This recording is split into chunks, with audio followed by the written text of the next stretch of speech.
Ravi de vous accueillir ce soir pour cette opération de lancement de la quinzaine de lutte, enfin d'action et d'éducation, de lutte contre les discriminations et le racisme, on va dire. Voilà, j'ai rattrapé le coup.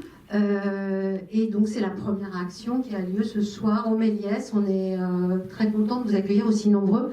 J'espère que voilà, le programme, on l'a entre nos mains, il est conséquent, il est bien fourni. Donc on est très content d'avoir toutes ces actions, ces rendez-vous dans différents lieux de la ville. Et comme c'est une action municipale, on va dire, et aussi associative, parce qu'il y a aussi beaucoup d'équipements, d'associations qui participent. Voilà, je voulais nous aussi participer, donc on a plusieurs petits rendez-vous. Un rendez-vous qui va être tout au long de la semaine. On en a un demain avec les Invisibles et puis un groupe d'agents de la ville. On en a un autre après vendredi, je crois, avec Green Book. On va présenter Green Book vendredi à une partie des agents de la ville aussi. Et évidemment, c'est une séance publique, donc on sera content de vous accueillir si vous voulez voir ce film en VF, si vous ne l'avez pas vu déjà au Méliès. Et puis demain, on a aussi une autre action avec les scolaires, donc avec à voix haute, qu'on présentera avec Clément Viktorovitch, qui fait partie du concours, enfin en tout cas de cette opération et le Pointia, qui se généralise ici à Montreuil. Voilà, pour les lycées et les BTS, je crois. Les collégiens et lycées. Donc, voilà, donc ça c'est un panel de ce qu'on fait ici au cinéma, mais il y a plein de choses. Alors je vais laisser la parole à Alima, et ensuite je redonnerai la parole à nos deux invités de marque qui viennent accompagner leur film. Donc il s'agit d'Anna Pitoun et de Valérie Mito, qui sont toutes les deux les réalisatrices de ce film qu'on nous a vraiment aussi éblouis. Pour plein de raisons, et on en discutera aussi après. Mais en tout cas, ce que je voulais vous dire, c'est que voilà, je suis très... Voilà, on a vraiment fait un peu le forcing quand on a défendu cette programmation. Je me souviens quand on avait préparé toutes les actions avec les différents services, et c'est vrai que ce film, on l'a défendu. C'était pas ce qui était forcément prévu, mais on a dit, nous, on a un film magnifique qu'on vient de voir, et comme on ne l'a pas passé en novembre, on veut le passer sur cette semaine. Voilà. Merci, bonsoir à toutes et à tous. Tu as bien résumé les choses. Le film de ce soir, moi je l'ai vraiment voulu. J'ai vraiment voulu qu'il s'inscrive dans le cadre de la semaine d'action et d'éducation contre le racisme et les discriminations. Je suis très heureuse de l'accueillir ce soir et de le mettre en débat. Sinon, cette quinzaine, c'est des rendez-vous, des débats, des expositions animées. On a un partenariat avec le Musée national de l'histoire de l'immigration depuis l'an passé, mais cette année, on a signé une convention avec le Musée national de l'immigration. C'est une première. Ils vont proposer des actions tout au long de l'année au grand public, mais aussi à nos agents municipaux. Et c'est une convention triennale d'action. Voilà. Et puis le cinéma, évidemment, inscrit dans cette quinzaine. Hein. Il y en a pour tous les publics, pour les jeunes, et puis pour divers publics. Pardon. Sinon, on a aussi travaillé, et on travaille depuis plusieurs années, sur la mémoire, sur un travail de mémoire, d'hommage envers les Chibani. Les Chibani, ça veut dire cheveux blancs. Et c'est des messieurs, les Chibanias, des femmes qui sont arrivés dans les années 60.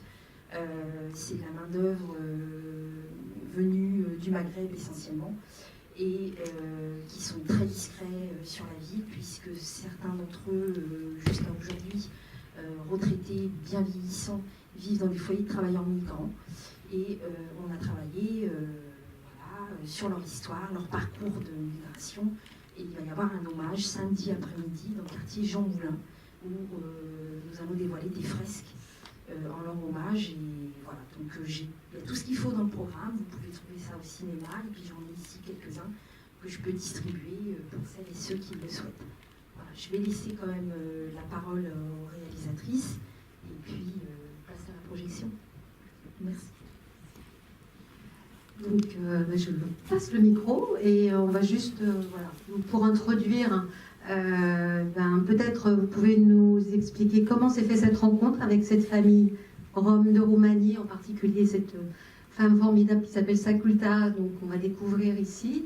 Voilà, comment s'est fait cette connexion et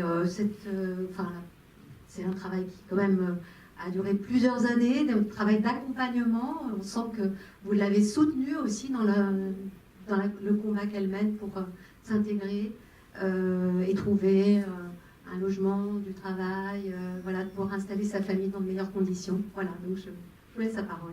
D'accord. Tout d'abord, merci infiniment au Méliès de Montreuil et puis à vous, Madame la maire adjointe, à toutes les associations, et ravie de vous voir aussi nombreuses et nombreux. Vraiment, c'était pour nous très important que le film passe à Montreuil, parce que Montreuil a une longue tradition, une histoire intime avec les Roms. Donc voilà, c'était fondamental pour nous de venir échanger avec vous. Là, ce soir, on vous propose un film qui va vous faire voyager dans le temps. Donc il faut que vous retourniez en 2003. Donc 2003, c'est facile, hein, on est sous l'ère Sarkozy. Je ne sais pas si vous vous rappelez de lui. Il était ministre de l'Intérieur. Donc voilà, nous on commence ce film avec Valérie. C'est une association qui s'appelle Médecins du Monde et une autre association qui s'appelle La Chave, Association pour l'accueil des voyageurs, qui est une association qui travaille à l'accueil des gens du voyage et des Roms roumains. Donc il faut bien distinguer ces deux populations. Les gens du voyage sont des Français qui vivent en France avec un mode de vie particulier, puisqu'ils ont choisi un habitat mobile, donc ils vivent en caravane.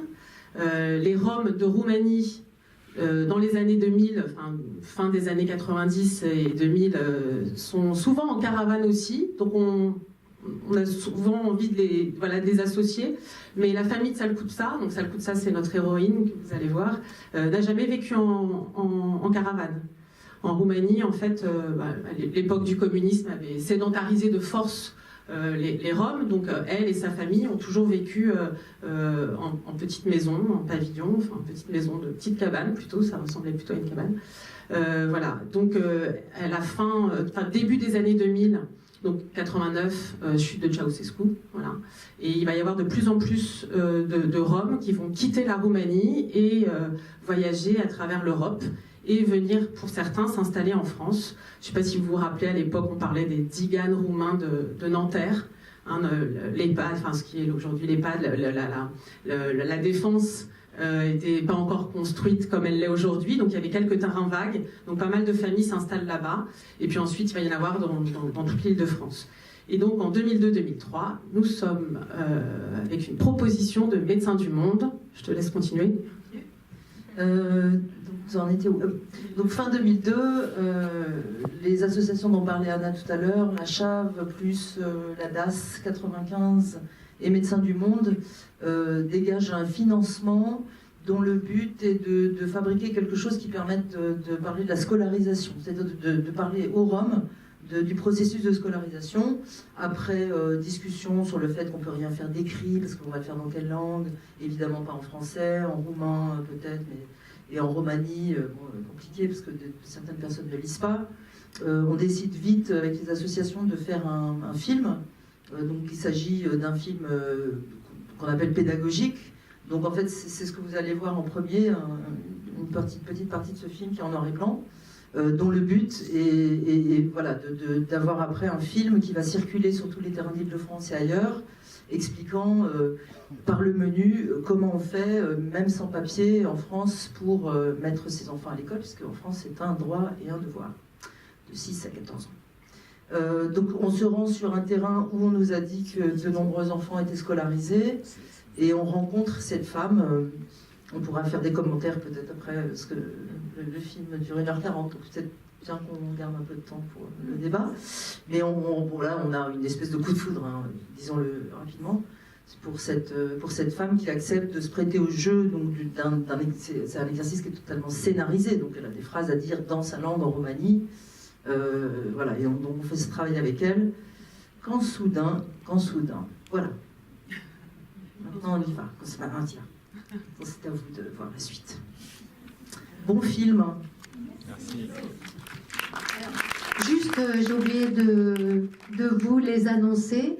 Nous avons dans la salle, en plus, comme invités, vous n'étiez pas avec nous, mais elles sont dans la salle déjà, Elena et Elisa de l'association Assina, qui travaillent à Montreuil, qui intervient à Montreuil, et peut-être juste de petits mots pour... Elles auront pu venir se présenter, mais Assina, c'est une association... Oui. Bah, venez. C'est mieux qu'elle se présente. Elles ont démarré un gros travail de terrain pour accompagner les populations roms vivant en bidonville ou en campement illicite. Bonjour à tous. Oui, donc nous on est l'association Assina et on accompagne maintenant des gens en bidonville, donc souvent des Roms, Roumains ou Bulgares, mais majoritairement Roumains, dans plusieurs départements d'Île-de-France. Et en fait, notre action, elle axe l'accompagnement sur l'insertion professionnelle principalement. Et donc là, on intervient aussi sur des dynamiques locales, donc à Montreuil et à Bondy en ce moment principalement dans le 93. Et on voit qu'il y a des choses qui se passent au niveau local, au niveau partenarial, et on essaie d'aller chercher des gens, des partenaires qui n'ont pas l'habitude de s'occuper de ces personnes parce qu'elles ne se sentent pas concernées ou parce qu'elles pensent que c'est des publics qui ne les concernent pas et qui ne sont pas intégrés dans leur public habituel. Et donc nous, on essaie de faire ce travail-là. Voilà, mais je pense qu'on va parler. Oui, on en parlera. Voilà, bon, on a fait la présentation. On vous souhaite une très bonne projection et à tout à l'heure. Merci.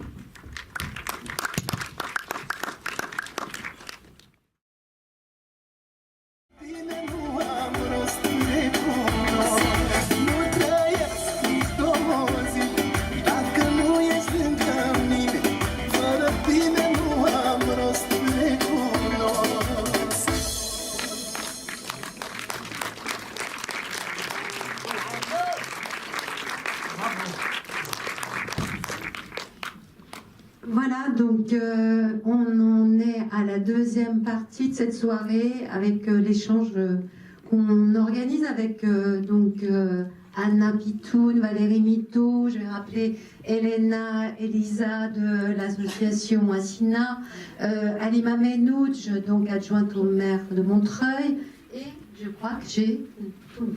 Voilà, donc j'ai passé les micros. J'espère que le film vous a autant touché que nous, il nous a touchés. Voilà, on a été vraiment admiratifs de cette histoire, de cette famille, et surtout de l'héroïne principale, on va dire. À mon avis, c'est comme un conte de fées. Je ne sais pas si c'est comme ça que vous avez voulu le film. En fait, on les construit comme un personnage qui, effectivement, qu'il arrive plein de malheurs, le film démarre dans la boue, on détruit la maison, enfin l'endroit où elle vit, cet habitat fragile, et en plus, après, effectivement, il lui arrive beaucoup de difficultés qu'elle arrive à vaincre, elle combat pour y arriver. Avec l'aide de plein de personnes, et on en reparlera. Mais il se trouve qu'à la fin, quand même, ça se termine bien, et qu'on a tous envie que ça se termine aussi bien pour les autres aussi, les autres familles roms, parce que c'est un peu exemplaire. Voilà. Donc je ne sais pas si vous aviez, vous, cette envie de montrer une femme digne dans son combat, parce qu'elle reste toujours droite, elle reste toujours... Il n'y a pas de pathos là-dedans. Elle est elle réagit d'une façon tout à fait digne pour ses enfants, pour que sa famille vive mieux, pour que ses enfants, elle est veuve, donc elle a beaucoup de courage. Voilà. Écoutez, oui, effectivement, le film il est construit. Il y a deux mouvements parallèles. On a voulu raconter deux histoires. Donc, on a une histoire qu'on va appeler ascendante, qui est l'histoire de Salkutsa, effectivement, qui sur 15 ans va... Alors, nous, on se dit c'est une histoire effectivement sur une famille rome, mais c'est peut-être une histoire sur toute personne qui chercherait à s'intégrer dans un pays qui n'est pas le sien. Donc on a ce moment où voilà, elle va avoir des papiers, parce qu'au départ il fallait avoir des papiers. La Roumanie ne faisait pas partie de l'Europe. Voilà, elle va avoir un logement, un travail, etc. Puis ensuite c'est l'histoire de quelqu'un qui apprend à vivre dans un pays qui n'est pas le sien. Donc vous dites conte de fées, c'est ça, success story, enfin une histoire magnifique. Et en même temps on a construit le film avec un autre mouvement qui est celui de la situation des Roms en Europe. Et c'est pour ça que le film est traversé aussi d'images d'archives, d'informations, de JT, de choses qu'on voit à travers toute l'Europe, donc dans plusieurs langues, qui a été une véritable descente aux enfers. C'est-à-dire qu'avec Valérie, pendant qu'on tournait ce film et qu'on montait ce film, on se disait on est vraiment schizophrène. C'est-à-dire qu'on disait voilà, quand un pays met en place une structure voilà, d'accueil, d'entraide, les choses se passent de manière tout à fait fluide.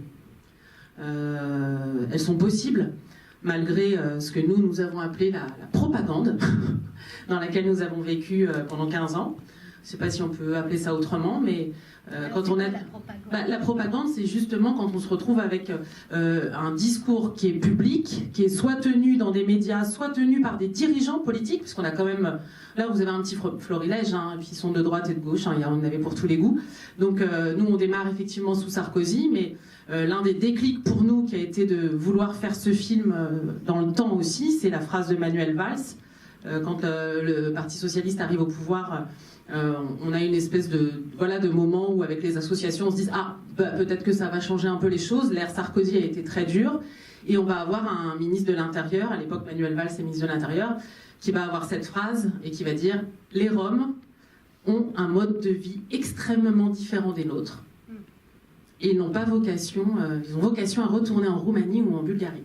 Et c'est vrai que pour nous c'est un choc d'entendre ça de la part de quelqu'un de gauche. Enfin voilà, ça a été un vrai choc. On s'est dit comment on peut dire une chose pareille. C'est-à-dire raisonner par universaux. Dire les Roms. Pourquoi pas les Juifs, les Noirs. Enfin c'était dingue. Voilà, d'entendre dans notre société, dans notre histoire française, les Roms ont des modes de vie extrêmement différents des nôtres. Monsieur Stankou, oui peut-être, Madame machin, mais les Roms, c'était dingue d'entendre ça. C'était extrêmement violent pour nous. Et puis pour les associations, et puis pour tous les gens qui travaillent auprès des populations roms, tout d'un coup on mettait dans le même paquet tout le monde. Dans la France s'est fait taper dessus par l'ONU qui nous a dit on ne peut pas juger de groupe. On juge au niveau juridique, vous pouvez dire monsieur un tel doit retourner dans son pays ou madame, mais les Roms, de manière générale, non. Les cas s'étudient justement au cas par cas. Donc voilà, on a assisté à ça. On s'est dit, on est en train de... Voilà, on nous raconte n'importe quoi. On a fabriqué cet ennemi de l'intérieur. On amalgame les choses. On parle de Roms migrants. Ce sont juste nos concitoyens européens. Donc quand un Belge vient en France, vous vous dites pas « Ah tiens, voilà un Belge migrant ». Oh, un Italien migrant, attention. Non, là, on est avec des Roumains ou des Bulgares. Ils ont vocation à circuler dans l'espace européen, à s'y établir ou pas. Donc, voilà, on a vraiment eu l'impression qu'on fabriquait une communauté, une identité, qu'on lui disait, voilà, cette communauté ne veut pas s'intégrer. On mélangeait avec les gens du voyage en disant, bah, non, ils ont des modes de vie très différents. Sous-entendu, ils veulent vivre au coin du feu et jouer de la guitare toute la journée. Ne pas se laver. Enfin, voilà, ils ont envie de ça. Et on a eu l'impression d'entendre que voilà, on était dans la fabrication d'un personnage, alors que toutes les associations avec lesquelles on a travaillé nous disaient la même chose, c'est-à-dire que dès qu'il y a, enfin vous me contredirez peut-être, mais je pense pas, voilà, dès qu'il y a un travail social qui se met en place et où il n'y a plus de menace d'expulsion, parce que c'est ça qui fabrique vraiment une impossibilité de travailler pour les associations, pour les structures. Voilà, donc quand les gens sont dans des structures, enfin voilà, sur des lieux où une association peut travailler à la scolarisation, à la recherche d'emploi, à l'apprentissage de la langue. À trouver un appartement, parce que c'est effectivement pas des familles qui ont forcément une volonté de vivre dans un groupe comme ça, avec des caravanes, etc. Donc dès que ces choses-là se mettent en place de façon pérenne, les gens disparaissent des circuits d'entraide sociale, ou des choses comme ça. On l'a vu avec Salkutsa, on l'a vu avec plein d'autres familles. Donc voilà, on avait juste envie de raconter que c'était évidemment possible et de dire non, ces gens c'est une population migrante très différente des autres, sous-entendu, la France elle a une grande culture de migration, et sous-entendu celle-ci, non, celle-ci elle ne pourra pas s'intégrer. Ça on s'est dit non, c'est faux, on peut pas laisser raconter ça. Alors, j'ai une question, en fait ça rejoint complètement ce que vient de dire Anna. Évidemment, c'est possible. Et est-ce que vous avez des exemples nombreux, j'espère? Est-ce qu'il y a actuellement des projets qui sont initiés et qui permettent l'intégration, voilà, même sur plusieurs années, parce qu'il faut effectivement du temps. C'est ce que vous nous montrez aussi dans le film, c'est qu'il faut plusieurs années pour permettre la scolarisation se fait petit à petit. Il faut beaucoup d'énergie aussi de la part des pouvoirs politiques. Et là, on voit un élu et son équipe municipale, et puis on voit aussi les habitants qui sont très solidaires et qui soutiennent la famille, la maman, mais aussi les enfants quand il y a besoin.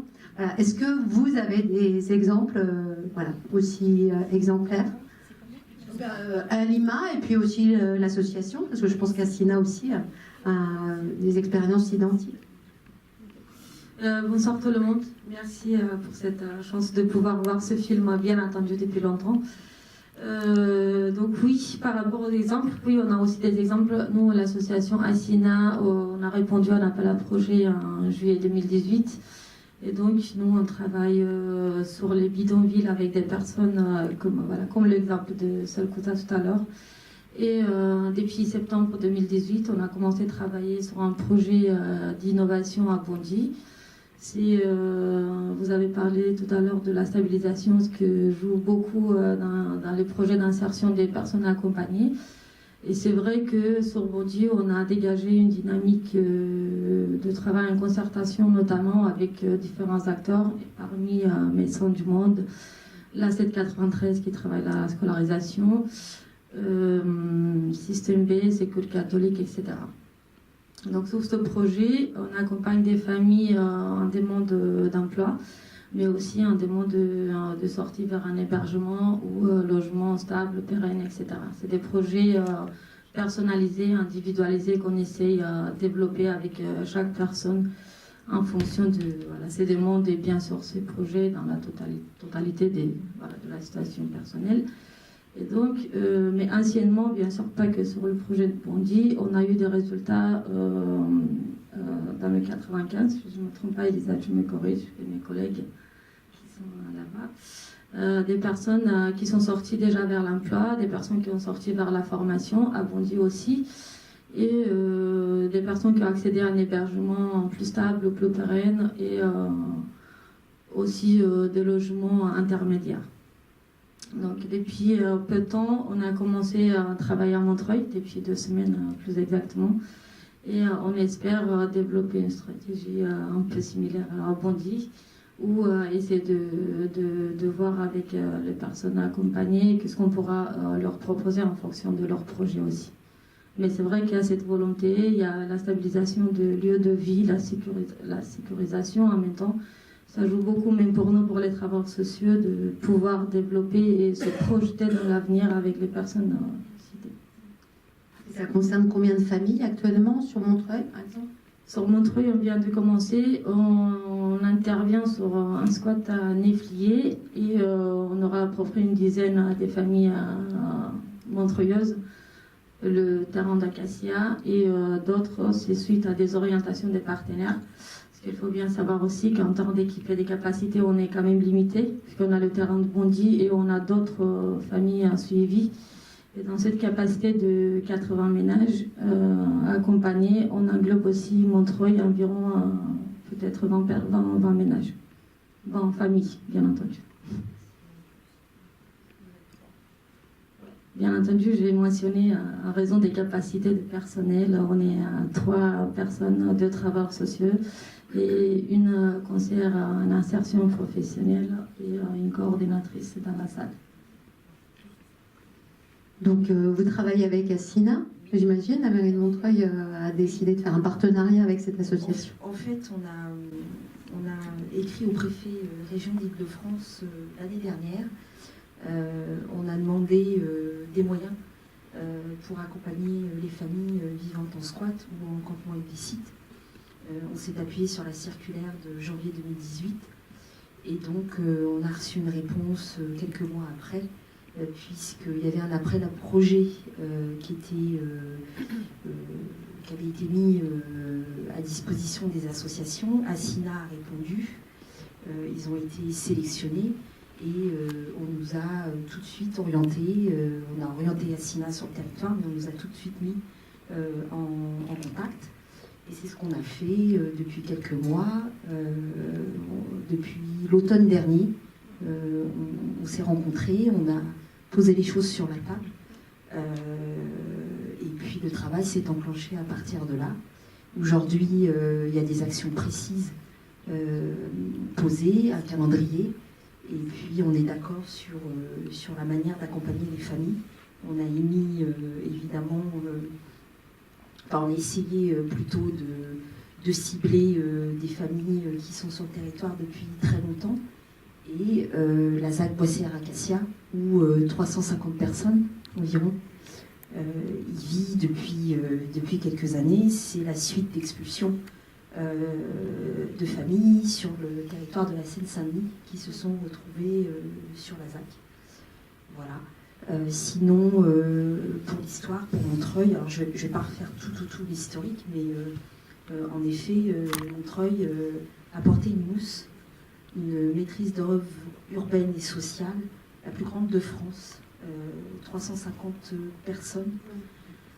Aujourd'hui, quasiment presque tous logés, ils ont eu accès au logement durable, au droit commun. Ils ont été accompagnés vers le travail. La scolarisation. Il reste une vingtaine de familles dans le Bas-Montreuil, dans du logement passerelle, sur les sites Paul Bert et Émile Zola, qui est piloté, qui est accompagné par la Cité Myriam. C'est un partenariat État, Cité Myriam et Ville. Voilà. Donc en gros, et puis sur la rue des Néfiliers, évidemment qu'on souhaiterait que ça aboutisse, en tous les cas, à un travail et à un accès, on va dire, au droit commun, puisque ça fait un moment que ces familles errent sur la ville. Voilà. Donc on discute avec l'État, on discute avec tous les partenaires potentiels pour que chacun puisse mettre sa part, pour qu'on puisse, dans les mois à venir, apporter un beau projet pour ces familles qui vivent en squat. Voilà. Merci. Donc là, je vais passer la parole à la salle et je pense qu'il y a des questions. Oui, moi je suis bien contente que vous parliez de la rue de l'Acacia. Il se trouve que j'habite pas très loin, du côté du parc Montreux, que la plupart de mes connaissances, amis et autres habitent dans le centre de Montreuil, dans le bas Montreuil, et que personne de mes connaissances, et j'en ai des dizaines et des dizaines à Montreuil, parce que j'y habite depuis 1956, sans interruption, n'avait connaissance de ce camp de Rome, de la rue de l'Acacia. Je l'ai vu se dégrader d'année en année, s'agrandir, se paupériser, des voitures arriver de partout alors qu'avant il n'y en avait pas. Vous me pardonnerez la saleté, les déjections humaines qui sont dans la rue de la Montagne Pierreuse, des conditions épouvantables, juste à côté de la nouvelle école Audru, juste à côté de ces milliers de logements qui sont construits à la ZAC Boissière-Acacia. Et bon, j'y vais de temps en temps. Ça fait peut-être 4 mois que je ne suis pas passée et je me suis dit, mais c'est pas possible qu'ils n'aient pas été expulsés avec tout ce qu'on construit de neuf, de cher, autour. Et donc, qu'est-ce qui va devenir ? Est-ce que vous êtes sûr qu'ils ne vont pas être évacués comme le camp d'Acher, puisqu'ils sont vraiment juste à côté de toutes ces constructions en accession à la propriété ? Je vais vous laisser répondre, mais en fait, depuis janvier 2018, il y a un plan gouvernemental qui s'appelle résorption des bidonvilles. Donc l'idée, c'est que Emmanuel Macron a dit que dans les 5 ans à venir, il n'y aurait plus de bidonvilles en France. Voilà. Donc, la question, c'est que le programme s'appelle résorption des bidonvilles et non pas relogement des personnes vivant en bidonville. Donc effectivement, je vous rejoins sur le côté indécent de laisser des populations vivre dans ces conditions. Mais après, expulser des personnes, supprimer un terrain si les gens ne sont pas relogés, ou si on reloge symboliquement quelques familles, ce qui est le cas la plupart du temps, le résultat, c'est qu'en fait, toutes les autres personnes, à défaut de logement, vont recréer un terrain, enfin, un campement plus loin, etc. Quoi. C'est la question, le problème qui est posé aujourd'hui. Quoi.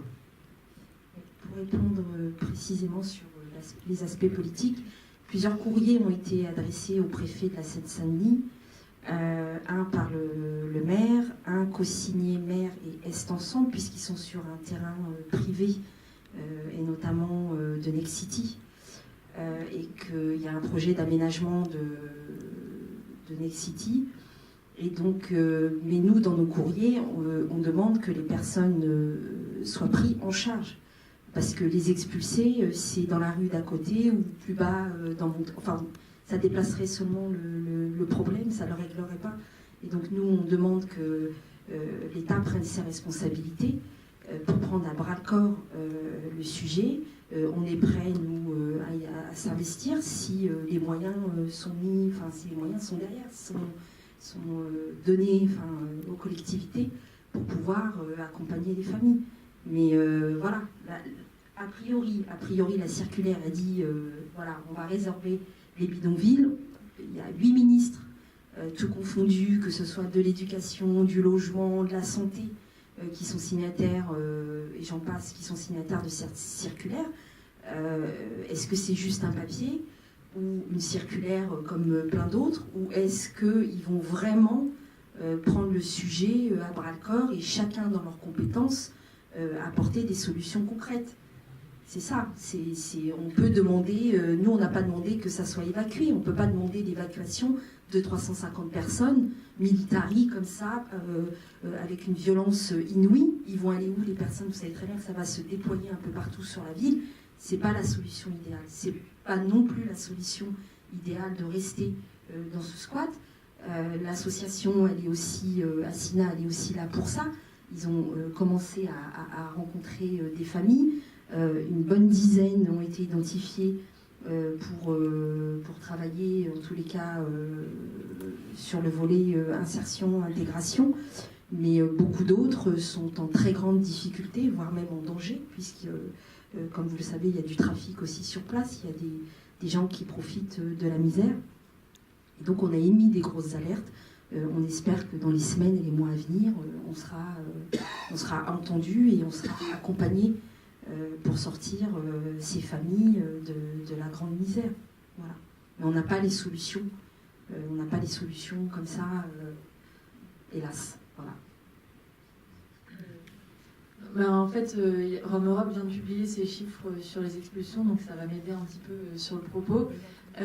Donc il y a eu 9000 personnes évacuées sur cette dernière période 2018. Enfin, c'est pas un individuel, mais une personne peut être expulsée 3 fois, par exemple. Et en moyenne, ce sont des camps qui étaient 47% qui étaient installés depuis moins d'1 an. Et une grande partie depuis moins d'1 mois ou d'une semaine. Et donc cette précarité-là, elle fragilise énormément. Et effectivement, pour travailler depuis 5-6 ans dans les bidonvilles, effectivement, les gros bidonvilles comme celui de l'Acacia, il y en a d'autres, oui, effectivement, ceux de Bondy, ceux de Bonneuil ou ceux comme ça, favorisent aussi l'émergence de systèmes plus ou moins criminels, plus ou moins mafieux, parce que ce sont des zones de non-droit presque qui sont instituées et qui sont, qu'on laisse, voilà. Et on envoie des associations, mais pas la police. C'est ce genre d'interrogation où effectivement nous on est mandaté pour faire de l'insertion et justement on essaie de se battre pour bien revendiquer ce travail-là et que nous on s'inscrit vraiment dans cette nouvelle circulaire, mais on hérite aussi de toutes les autres circulaires et de cette histoire de diagnostic où on devait recenser les gens avant les expulsions. Sauf que nous, enfin, si on le fait, c'est dans une vue d'optique de mise à l'abri. Et donc, ça ne sert à rien s'il n'y a pas de mise à l'abri derrière. Et en Seine-Saint-Denis, pendant 3-4 ans, la politique, c'était des expulsions sèches parce qu'il fallait vraiment vider le département des Roms, parce que c'était, et ça reste un des départements où il y a le plus de population bidonville. Donc, voilà, c'est juste pour complexifier, c'est très compliqué, mais les années d'expulsion, parce que là, effectivement, vous avez vu une famille qui s'en sort presque dès la première expulsion, je ne connais pas son histoire avant, mais nous, on connaît des dizaines et des dizaines de personnes qui ont vécu justement des dizaines d'expulsions et qui sont très, très, très abîmées. Donc, au niveau du travail éducatif, après, c'est encore plus compliqué. Et au niveau psychologique. Oui, je voulais juste ajouter une toute petite chose par rapport à ce que vous avez, par rapport à l'énergie dans laquelle vous étiez, madame, quand vous avez posé cette question. En fait, ce film-là, c'est un film sur les Roms, c'est vrai, mais c'est aussi un film sur les Français, sur comment la France est capable de fabriquer des réseaux de solidarité incroyables. Et on a eu un petit moment assez surréaliste lors d'un débat, il n'y a pas très longtemps, on présentait le film à Paris, et Sylvain Mathieu, donc le délégué interministériel donc de la DIAL, délégation interministérielle de l'accès à l'hébergement et au logement en France, qui est directement nommé par le gouvernement, a accepté de venir faire le débat avec nous. Et il était avec Manuel de Mougeot, vous connaissez certainement, qui est responsable du programme Résorption des bidonvilles. Et en fait, il nous a dit quelque chose qui nous a pas mal surpris. Lui, c'est un haut fonctionnaire, il est en charge de cette fameuse circulaire, de dire on va se travailler sur 5 ans. Et il nous dit, mais en fait, vous savez de quoi on a besoin aussi. On ne croirait pas, parce qu'on a tout fait pour les éliminer, mais c'est des collectifs de soutien de citoyens.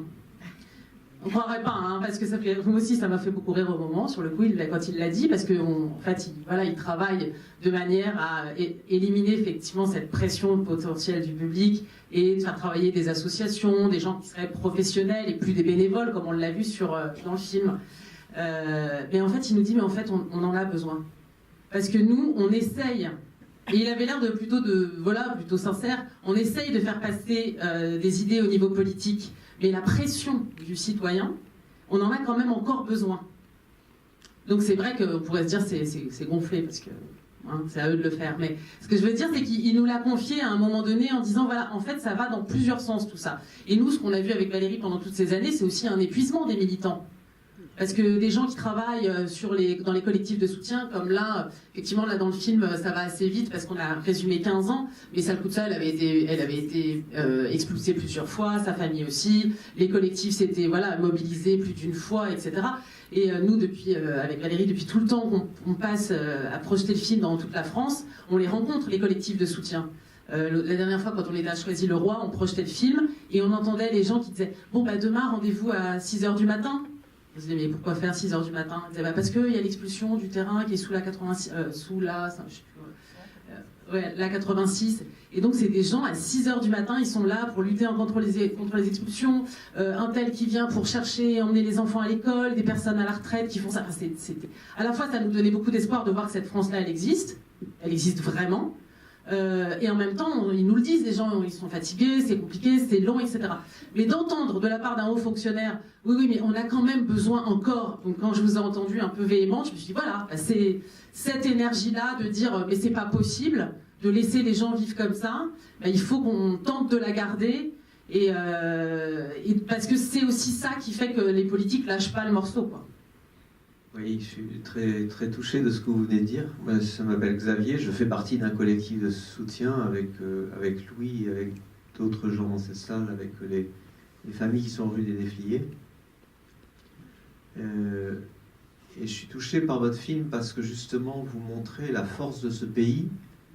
Et le moment que je trouve magnifique, c'est quand Salkutsa est là, bouleversé parce que son petit-fils a été... Ses petits-enfants sont comme ça arrachés à leur maman, à leur papa, et on ne comprend pas pourquoi. Et elle a la main posée sur la main d'une Africaine qui est à côté d'elle. Et je trouve ça extraordinaire, cette rencontre, et c'est quand même tout à fait de ça dont on est capable et qu'on voit, et j'ai vu pendant les 18 mois où les familles qui sont actuellement rue des Défliers étaient le long de l'avenue Jean Moulin, j'ai vu des femmes de mon quartier avec très peu de moyens venir apporter du poulet, venir parler, venir rire avec les enfants. Et j'ai vu j'ai vu des Turcs, j'ai vu des Arabes, j'ai vu toutes sortes de gens venir à la rencontre de ces familles, et juste pour parler ou pour encourager.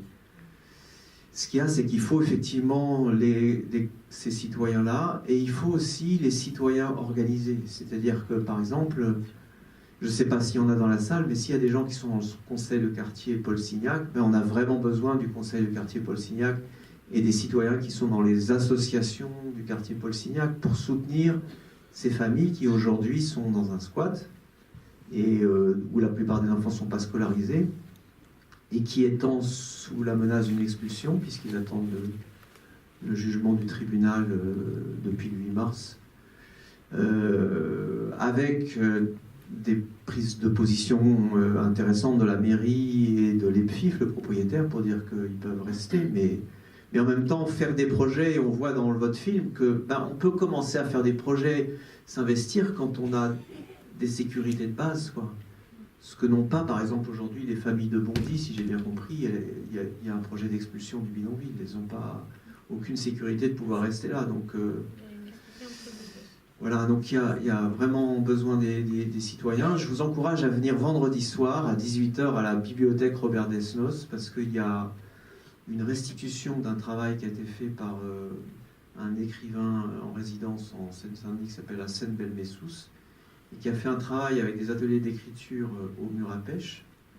Et dans ces rencontres au mur à pêche, il a été un peu regardé autour, il a été regardé les jardins partagés, et on s'est rencontrés, et je lui ai dit, ouais, les ateliers d'écriture dans les jardins partagés, je sais pas, mais si tu as envie de rencontrer les familles qui sont l'avenue Jean Moulin, ça peut se faire. Et donc il est venu, et les enfants vont présenter quelques-unes des créations de l'atelier de peinture et de création qu'on fait avec ATD Carmonde le dimanche après-midi à la rue des Néfliers. C'est tout simple, mais voilà, je trouve que c'est un moment qui peut être précieux. Et tous ces moments où on arrive à inventer des choses, j'ai compris qu'au fait tout, il y a ce projet-là qui est rue de la Carrière Pierreuse, hein, c'est ça ? Montagne Pierreuse. Pardon ? Montagne Pierreuse, excusez-moi, je connais pas bien le quartier. Et je vois qu'il y a des liens aussi qui se créent.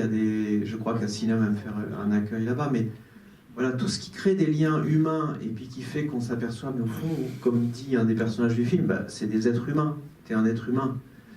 Et le dernier point quand même qui est pour moi une douleur, c'est ce que vous montrez sur cette situation où on place les enfants.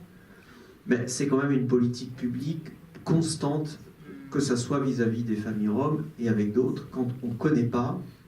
Et alors quelquefois c'est tout à fait nécessaire et il y a des situations dramatiques et évidemment qu'on ne peut pas du tout accepter que pour n'importe quel motif qu'un enfant soit maltraité. Mais moi je suis engagé à ATD Carmonde et je vois tout le temps des familles qui sont confrontées à des placements où on n'essaye pas vraiment de voir comment ils peuvent être soutenus. Et sur Paris même, par exemple, il y a eu au moins 25, au cours des 2 dernières années, 25 fois où une maman avec son enfant, mendiant dans la rue, a été placée en garde à vue et l'enfant mis en foyer, y compris en pouponnière, y compris les très jeunes enfants, et l'a récupéré qu'au bout de 3 à 4 semaines.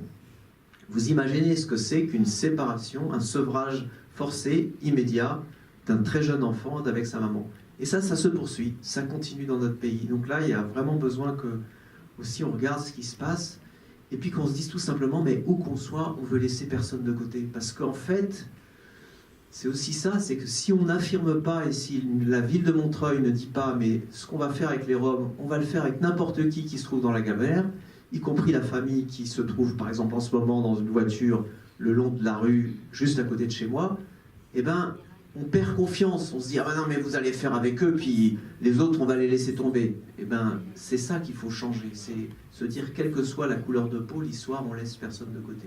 Excusez-moi, j'étais un peu long. Ah, pourquoi ils ne sont pas scolarisés ? Ben, vous savez, quand vous êtes dans la survie, mais ils ne sont pas scolarisés parce qu'il faudrait des citoyens qui aillent à leur rencontre et qui recrée le lien avec l'école. Il faudrait que ça soit plus facile, tout simplement un truc tout bête, mais pour aller à l'école, on a besoin de papier, il faut être domicilié. Et- c'est quand même ceux de Jean Moulin. Oui. Certificat de vaccination. Il faut un certificat de vaccination, oui, merci. Voilà, c'est les familles qui ont été expulsées du 250 Boissière en juillet 2016, oui. Et j'ai pas compris votre question en fait, excusez-moi. Mais avant, Prenez le micro, je sais madame. pas, les familles Stana, toutes les familles, je parle d'avant 2010 et tout ça, aussitôt qu'il y avait un squat à rue Pépin par exemple, les mômes ils étaient scolarisés. Donc, maintenant, à Montreuil, les squats, bon, c'est la mairie qui a ouvert ce squat de la rue des Néfliers, hein, de toute façon. Il n'y a jamais eu de problème normalement pour les mômes. Moi, je suis avec les collectifs des Roms depuis, c'est pas depuis 1956, ça fait moins de temps, mais avant, enfin, je parle d'il y a 15 ans ou 10 ans, les mômes dans les squats, ils allaient à l'école, ils étaient scolarisés en rue Vallon, la rue des Néfliers, même à Danton, tout ça. Peut-être demander d'ailleurs à ceux qui ont la possibilité de s'occuper des inscriptions scolaires, comment ça se passe justement à Montreuil. 90% des enfants en bidonville et en squat ne sont pas scolarisés. Alors, on peut peut-être répondre pour Montreuil en tout cas. Pour les familles dans la rue des Néfliers, ils sont une dizaine inscrits dans les écoles alentours. Il y en a encore beaucoup qui ne sont pas scolarisés. Il y a de jeunes adultes, des adolescents qui ont arrêté assez tôt la scolarité pour des tas de raisons, de survie, d'expulsion de squat en squat, comme l'a très bien dit Monsieur Versat. Et puis sur le squat, le gros bidonville Acacia, ils sont une vingtaine sur liste d'attente, une bonne vingtaine sur liste d'attente. Il y a un gros travail sur le sujet avec les enfants du canal notamment. En fait, pour des élèves qui ne parlent pas bien français, il y a besoin de places en classe UPE2A et que souvent il n'y a pas assez de classes et que souvent, enfin voilà, même si on force la scolarisation, après il y a une mise en échec. Il y a besoin d'un travail d'accompagnement et effectivement il y a plusieurs, il y a l'association l'école en chantier, il y a les camions de l'école Joseph Lassalle et il y a les enfants du canal qui ont une mission scolarisation. Et donc sur le bidonville des Acacias, il y a beaucoup de travail au niveau de la scolarisation qui a été fait. Et là, il y a beaucoup d'enfants scolarisés, mais il y en a une vingtaine qui sont en attente de place. Et effectivement, c'est... Alors moi, je voulais juste demander comment... parce que là, je vois pas mal de gens qui s'en vont, et je voulais juste demander si vous aviez des nouvelles de Salkuta, si vous saviez comment va sa famille, les enfants, les petits-enfants, enfin voilà, comment ça se passe. Elle va bien, elle a la lutte, on ne sait pas à la fin du film si elle conserve son travail, en fait la lutte syndicale a payé, donc elle a effectivement conservé son travail à la mairie d'Achères. Vive la CGT. Voilà, là on comprend à quoi servent les syndicats, continuer dans ce sens. Et puis dans la foulée elle a été titularisée, donc c'est quand même une sécurité, une victoire pour elle. Les enfants, donc on voit l'appartement de Denisa, sa fille, à la fin du film, l'avant-dernière scène. Elle n'a pas écouté sa mère, elle a eu un troisième enfant, un petit Abel qui a eu 1 an en novembre dernier. Mais voilà, et maintenant c'est bien clair qu'elle va s'arrêter là, qu'elle va reprendre des études, lui permettant d'être auxiliaire maternelle, ce qu'elle souhaite depuis la fin de l'école. Et son frère Gabi a maintenant un appartement à Carrière-sous-Poissy, donc non loin d'Achères. Et vit là avec sa femme, Elissa, et leurs 3 enfants. Lui, il travaille dans tout ce qui est mécanique, les entreprises qui changent les pneus des voitures. Chaque automne, il va en Belgique, parce qu'en Belgique, il y a énormément de vergers. Donc il va faire les cueillettes là-bas. Et Elissa, donc la petite fille, a 1 an et demi, 2 ans, bientôt 2 ans. Rebecca, et donc Elissa s'est mise plus assidûment au français. Elle parle bien mieux le français. Oui, on dit Vasilika. Non, en fait, les Roms, ils ont tous 2 prénoms. Alors, c'est très compliqué. Donc, du coup, c'est Vasilika en termes sur les papiers, mais en fait, dans la vie, elle s'appelle Elissa. Donc, voilà. Mais pour ne pas vous perdre, donc c'est Vasilika, la jeune femme qui, à la fin, a cette petite fille dont les enfants sont enlevés par la police. Et voilà, elle a l'intention, elle aussi, dès que la dernière sera un petit peu plus grande, de travailler, de chercher à travailler en France. Est-ce que, alors moi j'ai une question qui est un peu, voilà, peut-être béotienne, je ne connais pas exactement la situation de toutes les familles qui sont en situation de très grande précarité, très grande pauvreté en fait. Est-ce que réellement vous qui êtes au contact de ces familles, mais je parle aussi des personnes qui les soutiennent, voilà, dans les habitants de Montreuil, aussi dans les quartiers, est-ce qu'ils sont, on peut dire, les familles roms sont plus stigmatisées et elles ont plus de difficultés que des familles qui sont en grande précarité aussi, qui sont exclues socialement et économiquement. Est-ce que vous avez là le sentiment qu'il y a une difficulté supplémentaire? Alors, vous me dites oui comme ça, mais ça ne me suffit pas, en fait. Je Bah, comprendre pourquoi.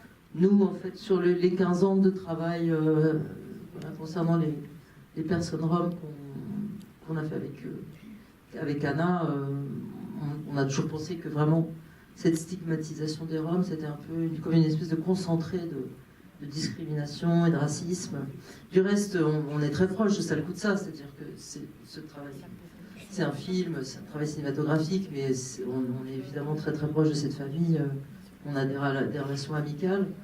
Donc au fil des années, on est revenu tout le temps sur cette question. Et le temps passé, on disait ça le coup de ça, mais maintenant avec le temps, est-ce que tu comprends, est-ce que tu as une meilleure compréhension de pourquoi vous êtes aussi discriminé? Et pour elle, ça reste toujours aussi mystérieux, quoi. C'est assez incompréhensible. Bon, il y a des choses qu'on sait sur la Roumanie. Par exemple, dans le film, on a l'impression qu'elle soutient Ceausescu. Et de fait, en discutant avec elle, je ne sais pas si la presse était muselée au point que dans un village, elle est allée à l'école jusqu'à 14 ans, mais je ne sais pas si la presse était muselée au point que tous les délires de ce dictateur n'arrivaient pas dans les villages. Enfin bon, pour elle, c'est la personne qui les a sédentarisés, grâce à laquelle ils ont eu des terres. Donc qui dit terre dit possibilité de survivre en cultivant, en ayant quelques animaux. Une maison, donc elle n'a pas une image comme ça très, très négative de cet horrible personnage. Mais on sait par exemple qu'il y a eu une recrudescence de stigmatisation en Roumanie parce qu'en fait les Roms étaient accusés précisément d'être pro-Ceausescu qui les avait aidés. Voilà, mais avant ça, ils sont esclaves jusqu'à la moitié du 19e siècle. Donc c'est quand même jusque-là des sous-hommes. Pardon? Tout ça, c'est déjà étudié, l'histoire depuis le 14e siècle. Oui, ça vous ennuie? Non, mais je le raconte. Non, mais je vais madame demander ce qu'on sait pourquoi, alors. Non, mais ça fait aussi partie des raisons. Je veux dire, une population qui est Oui, mais en France. Voilà. Donc je dis en Roumanie, on peut comprendre quelque chose. En France, bon, c'est la caricature du. Oui. Historiquement, les choses sont étudiées. Il y a beaucoup de bouquins, de choses qui ont été faites, et on sait quand même l'histoire. Bon, moi, j'ai été, étant très proche du collectif qui était plutôt sur le squat de la rue Pépin. Le premier, c'était Paul Doumer, si je regarde mes voisins, qui avait été le premier camp, Paul Doumer. Ça doit être 97 ou 96. Donc moi, je me suis branchée, mais j'ai été sur le village de Cépréouche 2 fois au printemps, et c'est vers la ville d'Arad, donc c'est la partie de la Roumanie qui est vers la Hongrie. En hiver et après au printemps, c'était les rameaux, voilà, juste avant Pâques et tout ça. Mais donc, évidemment, j'ai lu pas mal sur l'histoire Donc c'est vraiment... Puis ici à Montreuil, on a beaucoup de collectifs soutien des Roms depuis les années 90, quoi. Voilà, il y a Cher, il y a Bobigny, il y a Bondy, et après il y a tous les gens qui travaillent. Voilà. Et donc c'est vraiment une diaspora avec la langue où il y a... avec les deux branches, un peu comme la diaspora juive, avec la branche qui passe par l'Europe et la branche qui passe par l'Afrique du Nord. Parce que en anglais, gitan, c'est gypsy. Bon, en rabouin, chez nous, à Paris, le Parigot, c'est rabouin, les gitans, mais gypsy, ça veut dire égyptien. Donc ça, c'est la diaspora part et qui va jusqu'à flamenco et tout ça. Donc tout ça, après, c'est toute l'histoire des siècles, avec ce qui se passait, l'esclavage, les bohémiens, quand on dit les bohémiens, c'était des musiciens de cour. Enfin, c'est toute l'histoire de la communauté. Et donc la Roumanie, c'est une partie de la diaspora. Oui, j'entends bien. Non, mais on cherchait à identifier les raisons de cette extrême discrimination. En France, voilà, en France, c'est la population nomade et qui est complètement bouc émissaire, comme c'est dit. C'est les exclus, c'est les esclaves, c'est les voleurs. L'exclusion, la grande pauvreté, les difficultés, elles sont les mêmes qu'on soit rome ou pas. C'est compliqué quand les gens sont à la rue, quelles que soient ses origines, ils traversent les mêmes choses. Après, moi je suis contente, je suis ravie qu'il y ait beaucoup de soutien, mais il n'y a pas que des soutiens. Il y a aussi, moi je reçois des courriers, puisque je suis l'élue thématique, je reçois des courriers qui ne sont pas très sympas, et je peux en recevoir 2-3 par jour, parfois d'une même personne, et puis des courriers qui sont xénophobes, voilà, pour faire court, des courriers, des mails qui accusent ces familles, surtout les Roms, de tous les maux. S'il y a du bruit, s'il y a eu une poubelle déversée, oui, ça existe aussi, ça existe à Montreuil. Voilà. Je suis ravie qu'il y ait des soutiens, on en a besoin. Quand je me retrouve à discuter dans des assemblées avec d'autres villes, quand on est invité à débattre sur ces sujets-là, on n'a pas que des villes amies, on a aussi des villes qui refusent d'apporter un quelconque soutien. Donc c'est pas facile et parfois on se sent seul. Et voilà, donc c'est pas tout le temps rose, notamment en Ile-de-France, avec le Grand Paris aussi. On a eu un échange avec Alain Régnier, qui est délégué interministériel à l'accueil des réfugiés, qui n'a rien à voir avec la question des Roms, puisqu'ils sont européens. Le sujet avait été posé sur la table. Et les grandes villes de taille type Montreuil demandaient à Alain Régnier que la répartition se fasse sur toute la Seine-Saint-Denis, voire toute l'Île-de-France, puisqu'il y a de nombreuses villes en Île-de-France, et notamment des villes de droite, qui refusent carrément d'accueillir ce type de population. Et donc c'est des vrais sujets politiques qui ne font pas l'unanimité.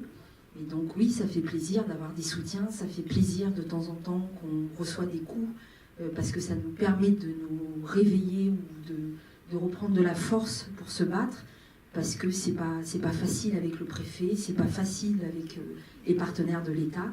On arrive très bien à travailler avec les associations.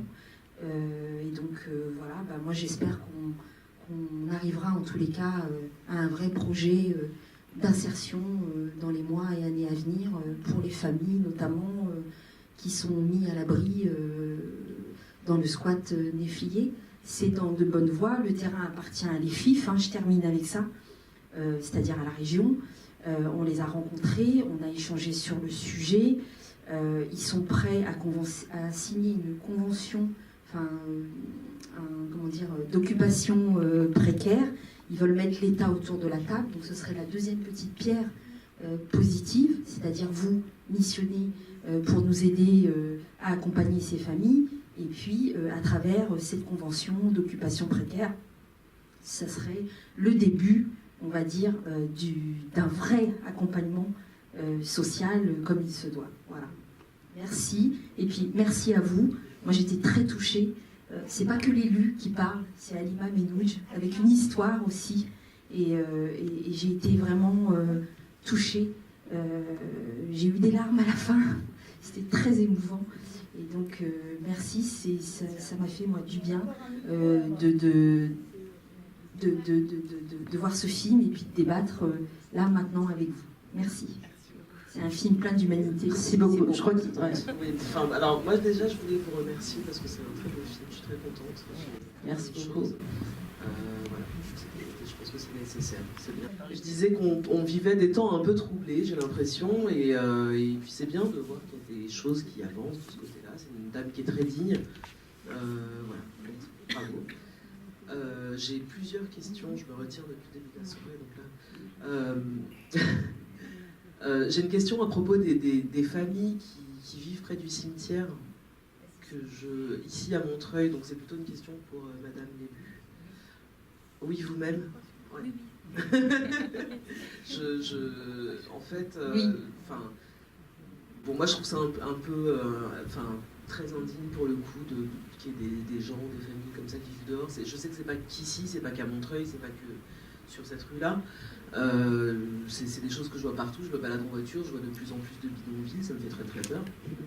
Et en fait, alors c'est un peu ambivalent parce que le foyer Bara a fermé. Le maire, de façon très héroïque, et c'est tout à son honneur, est allé se faire photographier en train d'ouvrir un squat avec eux. Bravo. Mais alors, qu'est-ce qui se passe? Comment ça se fait que c'est aussi facile de réquisitionner des locaux vides pour les gens du foyer Bara, et encore une fois c'est très bien, mais à côté de ça on laisse des gens dormir dehors, et ça fait des années que ça dure. Je ne comprends pas. On sait qu'il y en a des locaux vides à Montreuil, il y en a beaucoup, ils ont un peu tendance à se faire expulser facilement, que ce soit des squatteurs ou des personnes, des travailleurs précaires, ou justement des familles qui se font expulser de leur terrain et qui vivent comme ça. Et donc voilà, donc moi je me demande un petit peu pourquoi... Vous m'entendez bien? Oui, on vous entend bien. Alors, non, mais pour l'histoire de Bara, parce que moi je suis en plein dedans, j'ai vécu la réquisition, j'ai travaillé, je suis très fière d'avoir travaillé cette réquisition, mais l'histoire elle est complètement différente. Bara, il y a un protocole qui avait été signé en 2013 avec l'État et la ministre à l'époque du logement Cécile Duflot, pour sa reconstruction, son desserrement en jargon administratif. Et donc on était dans une impasse depuis presque 3 ans avec l'État, où on n'avançait pas sur le relogement des personnes qui vivaient sur site, soit presque 700 personnes aujourd'hui qui sont hébergées à l'AFPA. Et donc il a fallu faire un coup de force pour que ce protocole puisse avancer, on va dire, de façon très radicale, puisqu'on avait une porte fermée. Le préfet refusait et ne cherchait pas de solution, en tous les cas, pour mettre un terme à cette reconstruction. Donc il a fallu faire ça pour qu'on puisse se retrouver à un moment donné autour de la table et re-signer une convention, un avenant au protocole pour qu'on en finisse, parce qu'en fait le Bara aurait dû être fini d'être reconstruit en décembre 2018. Donc on a plus de 5 ans de retard. Il n'y a que 2 résidences sociales qui ont été construites dans le Bas-Montreuil, et 2 autres sont en projet de construction, dont une avec un recours qui va faire retarder sa reconstruction sur le site Émile Zola. Et donc, voilà, il a fallu mener un rapport de force pour mettre à l'abri 700 personnes pour enclencher la suite, et pour que l'État et le gestionnaire prennent leurs responsabilités jusqu'au bout de sa reconstruction. Voilà. Et donc, en ce qui concerne les familles enfin, toutes les familles roms, pour le coup, qui sont à la rue, à Montreuil, sur des terrains insalubres. Alors, nous, on en a compté, enfin, on a chiffré quand on a écrit au préfet région d'Île-de-France, on est à un peu plus de 500 familles, personnes dans la rue, que ça soit en haut, dans le bas Montreuil.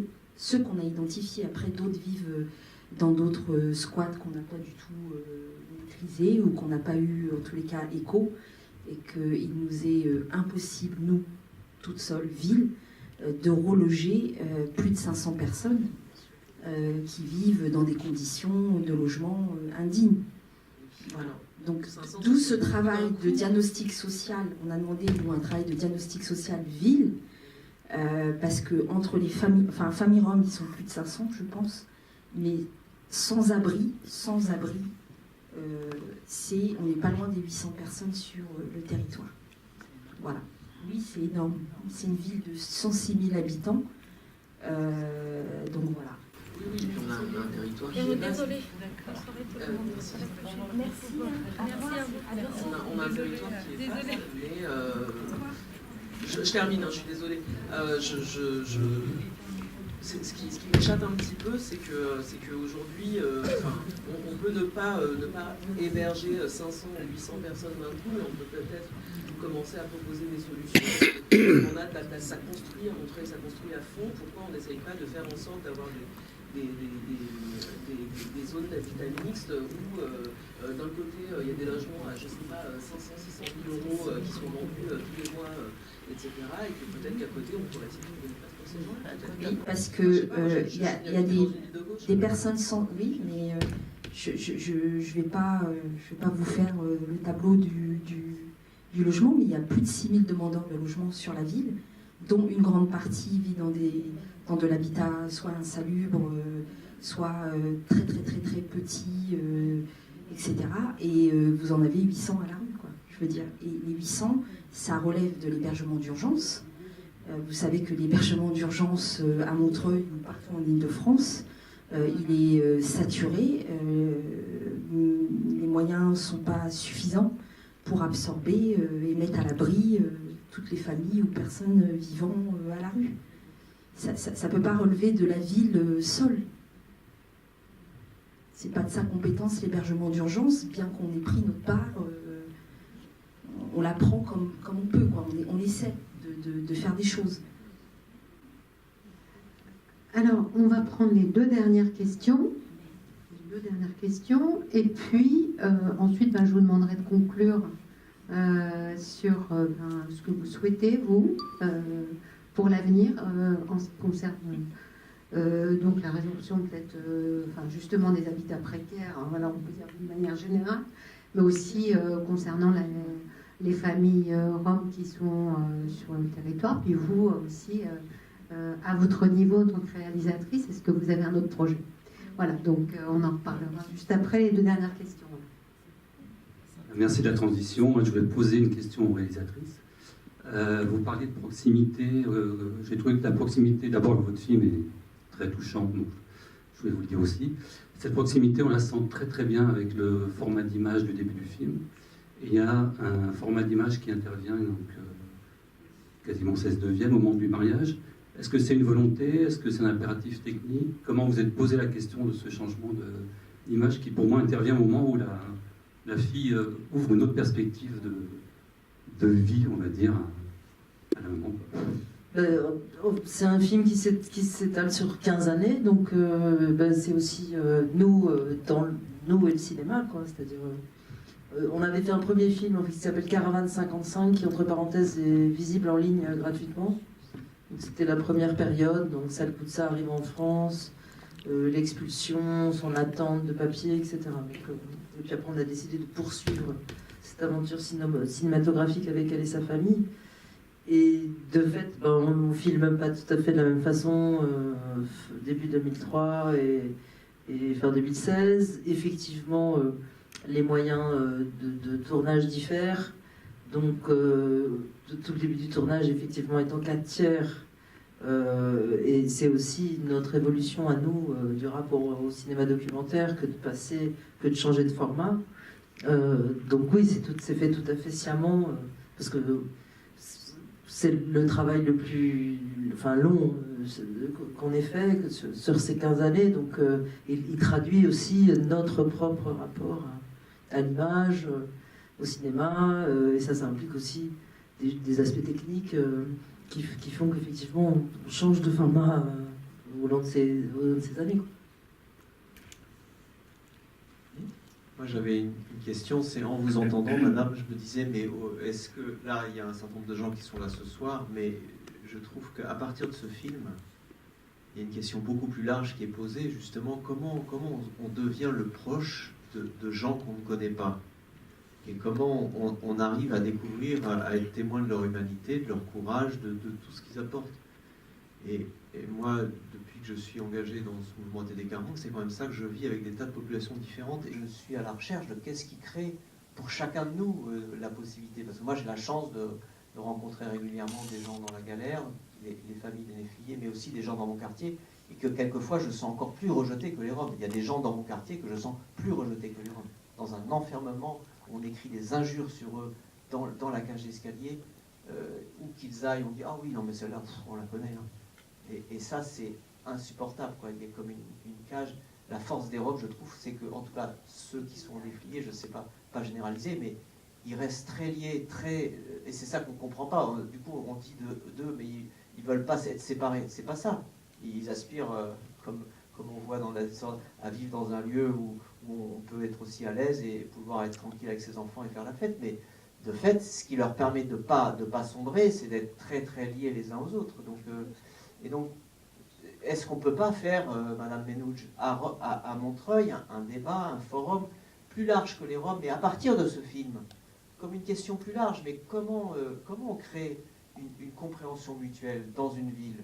Comment on ne laisse personne de côté? Comment on prend conscience et comment on permet de parler aux citoyens aussi dans la presse municipale? Parce que c'est quand même un problème. Dans le journal de Montreuil, il y a beaucoup de choses intéressantes, beaucoup d'initiatives, et on voit l'énergie des Montreuillois, et c'est précieux.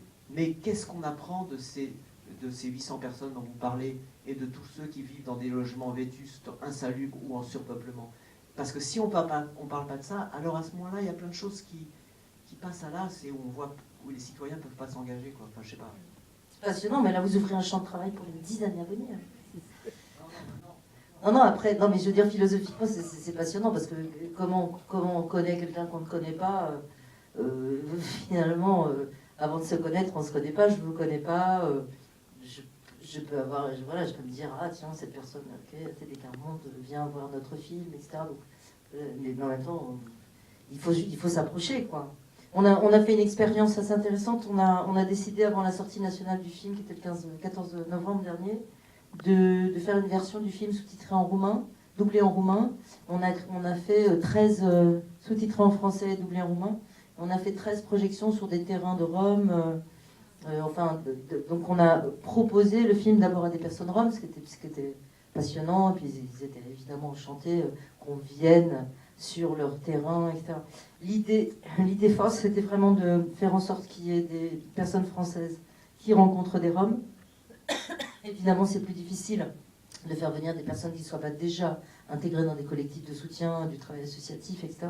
Mais quand on y arrive, ça change tout, quoi. C'est-à-dire, on voit très bien, la personne qui accepte de venir voir comment des personnes roms vivent sur un terrain, elle repart, c'est fini, jamais plus elle va penser « Ah, ils aiment bien vivre comme ça ». C'est impossible. Je veux dire, une fois qu'on a mis les pieds dans la boue et qu'on a vu les conditions de vie, c'est bon, le déclic est immédiat, quoi. Donc, il faut s'approcher. Il faut s'approcher de plus près, quoi. Pas avoir peur. Monsieur Versat, juste une petite info. Il est très tard. On va peut-être s'arrêter là. Mais juste une info. Il y a l'Observatoire du partage qui est porté par des associations, par un collectif citoyen. Ça aura lieu le week-end du 18 mai. De mémoire, hein, je ne dis pas de bêtises, c'est 18 mai, je regarde les services, ils sont encore ici. Justement, c'est la notion du partage, qu'est-ce qu'on partage dans la ville. etc., etc. Donc ça peut tout à fait entrer. Votre idée de débat, de questionnement peut tout à fait entrer dans ce week-end-là. Moi, je vous conseille de vous rapprocher de l'association, de cet observatoire, du collectif 100% citoyen, qui réfléchissent à la ville partage. Donc voilà, c'est aux citoyens aussi de s'en emparer et de mettre ça en débat dans la ville de Montreuil. Voilà. Merci à vous toutes et à vous tous. Juste, il y a une dernière intervention. Je pense que Monsieur, oui, je vous prie. Bonsoir, je suis membre d'un collectif de soutien aux familles de la rue des Néfliers et de différents autres collectifs de soutien à des migrants. Je voudrais d'abord saluer le film. Je suis moi-même, je travaille dans le cinéma documentaire, donc je voulais saluer votre travail. Mais au-delà, je voulais profiter de l'occasion pour remettre à Halima Menouj, dont je salue également les perspectives qu'elle semble vouloir souhaiter pour les familles des Néfliers, un courrier qui émane de ces familles des Néfliers, qui est signé de leurs mains, qui a été rédigé avec ces familles et qui est une demande d'entretien avec monsieur le maire. Donc, Menouj, je vous le remets et je vous remercie de le transmettre. Vous l'avez envoyé par courrier, mais voilà, Ouais, je vous voilà, c'est un plaisir de format le lire. propre. Merci. On peut juste vous demander juste de conclure. Et puis, comme j'ai l'impression que là, il y a des soutiens qui sont là, motivés, mobilisés, c'est peut-être en sortant, on peut prendre des contacts, voilà, se donner des coordonnées. Mais en tout cas, je vous remercie, moi, au niveau du Méliès. J'espère qu'on a fait on a mis notre petite pierre à l'édifice, on a permis que ce débat ait lieu, et donc j'espère que vous allez pouvoir continuer à montrer le film encore longtemps.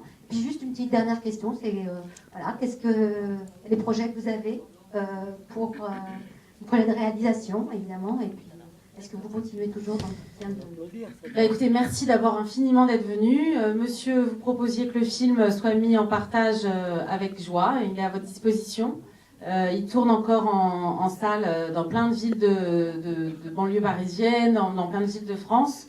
Donc voilà, nous, c'est un petit objet de pensée, un film, donc qui circule et qui fabrique du débat. Nous, on en est ravis. Et voilà, nous, sinon les films, moi je travaille sur un projet sur la guerre. Voilà, donc sur les 50 dernières années, je fais le portrait d'un reporter de guerre. Voilà, merci beaucoup vous tous. Et moi, je travaille sur un projet sur la notion de soumission féminine. Voilà.